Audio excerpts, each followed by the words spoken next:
अस्सलाम वालेकुम। प्रॉपर्टी की खरीदो फरोख्त पर जो 236K और 236C का चालान बनता है उसको किस तरह से बनाना है मैं आपके साथ डिस्कस करता हूँ इस वीडियो के अंदर। आपने IRS के पोर्टल के ऊपर आ जाना है। ये जो लिंक है ई पेमेंट्स का, जिस जगह इस वक्त मेरा कर्सर है, इसको आपने क्लिक कर लेना है। यहाँ पे डिफरेंट टैक्स सेक्शंस हैं।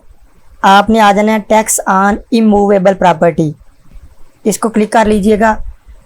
Particular of registering transferring authority of immovable property, जिस अथॉरिटी के बिहाफ पे आप अपनी प्रॉपर्टी ट्रांसफ़र कर रहे हैं उस अथॉरिटी का यहाँ पे NTN नंबर आपने डालना है। तो वो सब रजिस्ट्रार हो सकता है तहसील ऑफिस का ना, तो उसका NTN कहाँ से लेना है आपने थोड़ा सा उसके बारे में मैं वजाहत करूँगा। आप तहसील ऑफिस से जाके ले सकते हैं। इसी तरह ये जो अर्जी नवीस होते हैं आपके इलाके के, उनको पता होता है, वहाँ से आप ले सकते हैं। और इसी तरह गूगल से भी आपको मिल सकता है। तो कोशिश करनी है आपने जो सही NTN है वही आपने लिखना है। अगर आप गलत लिखेंगे तो आपकी रजिस्ट्री जो है वो गलत हो जाएगी। यहाँ पे ये बात नोट कर लें आप। NTN नंबर लिखने के बाद आपने सर्च करना है, तो जो भी वो पार्टिकुलर पर्सन होगा उसका नेम यहाँ पे आ जाएगा। फिर आपने पेमेंट सेक्शन सेलेक्ट करना है। यहाँ पे दो सेक्शन हैं, एक 236C है और एक 236K है। 236C जो है ये सेलर के लिए है, जो बंदा प्रॉपर्टी सेल कर रहा है, और 236K जो है ये परचेज़र के लिए है। तो पहले मैं 236C को यहाँ पे सेलेक्ट करता हूँ और हम चेक करते हैं कि 236C का जो चालान है वो किस तरह से बनता है। नीचे आ जाए पार्टिकुलर ऑफ सेलर्स, तो सेलर्स के पार्टिकुलर आपने लिखने हैं। फर्स्ट ऑफ ऑल आपने यहाँ पे स्टेटस सेलेक्ट करना है कि बंदा रेजिडेंट है या नॉन रेजिडेंट है। रेजिडेंट जो पाकिस्तान के अंदर रह रहा है और नॉन रेजिडेंट जो पाकिस्तान से बाहर रह रहा है। तो मैं फ़िलहाल रेजिडेंट के लिए यहाँ पे बना रहा हूँ। फिर आपने यहाँ पे उस बंदे की रजिस्ट्रेशन टाइप लिखनी है। CNIC नंबर सेलेक्ट कर लें, फिर उसका CNIC नंबर यहाँ पे लिखेंगे आप, और फिर ये जो कैप्चा गिवन है इसको एंटर करेंगे। अगर तो बंदा FBR के अंदर रजिस्टर है तो वो सर्च करने पे उसका सारा डाटा यहाँ पे आ जाएगा।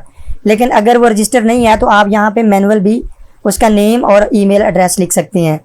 फिर है परसेंटेज शेयर।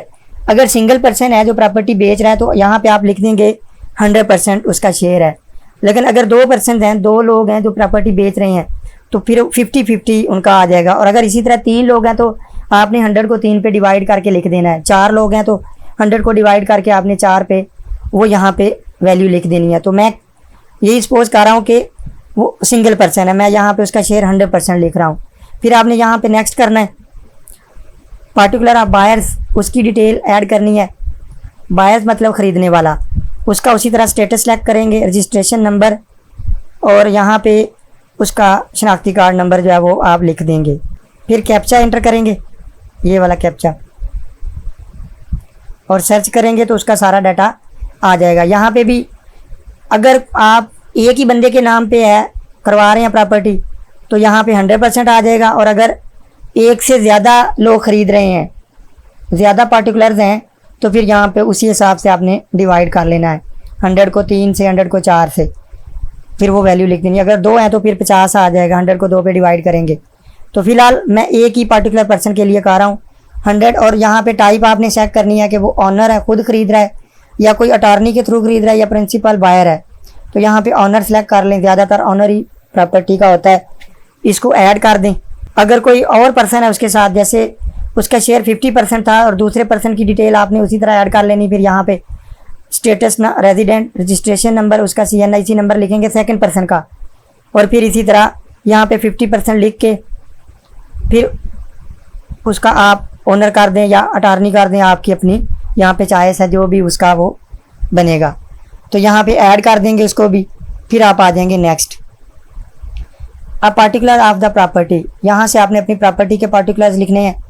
प्रॉपर्टी की टाइप लिखेंगे, कमर्शियल है, रेजिडेंशियल है, एग्रीकल्चर है, प्लाट है, फ्लैट है, लैंड है, बिल्डिंग है, जो भी है। सपोज मैं कहता हूँ कि फ्लैट है, तो यहाँ पे उसका साइज़ लिखेंगे आप, लैंड का, ज़मीन का टोटल साइज़, तो 5 मरला। फिर यहाँ पे अपना यूनिट सेलेक्ट करेंगे, मरला आपका जो भी यूनिट होगा उसी हिसाब से आप सेलेक्ट कर लेंगे। कवर्ड एरिया के फ्लैट है तो उसके ऊपर कंस्ट्रक्शन कितनी है, तो मैं कहता हूँ कि जो कवर्ड एरिया होता है वो स्क्वायर फीट के अंदर होता है। 5 मरला का स्क्वायर फीट आप बना के, अगर सारा ही कवर्ड एरिया तो उसको यहाँ पे लिख ले। मैं सपोज कर रहा हूँ कि 1200 स्क्वायर फीट है। यहाँ पे कंप्लीट एड्रेस आपने लिखना है, जो भी आपके उस डॉक्यूमेंट के ऊपर होगा या आपकी जो वो फ़र्द मलकियत है वो वाला एड्रेस आपने यहाँ पे लिख देना है। इसी तरह फिर यहाँ पे स्ट्रीट नंबर लिखें जिस जगह पे आपकी प्रॉपर्टी है। फिर इसी तरह सेक्टर या फेज़ का नाम लिख दें। खसरा नंबर ये फ़र्द मलकियत के ऊपर लिखा होता है, आप वहाँ से देख के लिख लें। प्रोविंस पंजाब या सिंध या जो भी आपका प्रोविंस है। फिर आपने यहाँ पे डिस्ट्रिक्ट सेलेक्ट करना है। फिर अथॉरिटी आपने सेलेक्ट करनी है, तहसील है, टाउन है या हाउसिंग अथॉरिटी है। तो यहाँ से आपने थोड़ा सा गौर कर लेना है, गलती नहीं करनी। जो भी आपकी अथॉरिटी है उसी को आपने सेलेक्ट करना है, गलती करेंगे तो चालान गलत जनरेट हो जाएगा। तहसील, इसी तरह टैक्स ऑफिस, तो यहाँ पे फिर आपने इसको नेक्स्ट कर देना है। आपने यहाँ पे अपनी प्रॉपर्टी की डीसी वैल्यू लिखनी है। और बाद दफ़ा फ़र्द मलकियत के ऊपर लिखी होती है, जब पटवारी जो होता है उसको वेरीफाई करता है तो वो डीसी वैल्यू पर मरला के हिसाब से लिख देता है वहाँ का रेट ना। अगर कंस्ट्रक्शन है तो उसका अलहदा रेट होता है, अगर खाली प्लाट है तो उसका अलहदा। तो मैं कहता हूँ कि मेरी जो प्रॉपर्टी है वो 30 लाख की है, मैं सपोज कर रहा हूँ। शेयर वैल्यू, क्योंकि यहाँ पे आप 100% मालिक हैं तो यहाँ पे आपने शेयर वैल्यू के अंदर भी यही वाली वैल्यू जो है वो सेम लिख देनी है, 30 लाख पूरे का पूरा लिख देंगे। अगर आप 2 पर्सन हैं तो फिर आपने इसका हाफ करके लिख देना है, टोटल वैल्यू का हाफ करके लिखना है।